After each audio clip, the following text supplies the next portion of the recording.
Maswera sei muri Zimbabwe, welcome to our channel Zim Confessions and Deep Secrets. Kana karike kuchanga kako kuya panino channel, please don't forget to subscribe. Kana uchingwa gawa subscriber, don't forget to comment and share this video muri Zimbabwe. My question is, are you not running out of time as the legal team and for your client to be on the ballot in a few days' time? Well, I think the first thing for me to say is the outcome of the appeal itself. You were in court and you heard that the appeal was dismissed. We're not given any reasons why the appeal was dismissed, but we're told that the reasons are going to follow.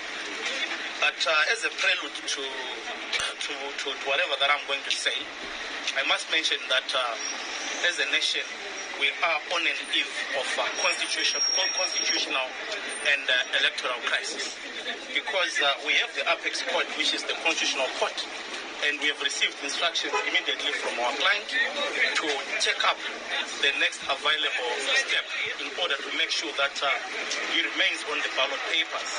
So I wouldn't say we are out of time in order to protect the best interests of our client. We didn't sleep. We have papers in our bags, and they will be found. Unfortunately, I cannot put all the cards for you to see what we are going to do, but surely this decision is going to be challenged in no time, I must say.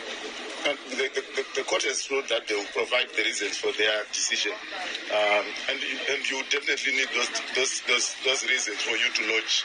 Well, in a matter of public importance like this one, you would expect, with respect, that the court gives you the reasons for dismissing the appeal. But then the court chose to go the other way and say that the reasons are going to follow. But we do not need the reasons, because what we're challenging is not the reasons of the court, but we're challenging the order itself. So with or without the reasons, we'll be able to navigate. In fact, today we'll navigate, and our client will be back on the ballot papers.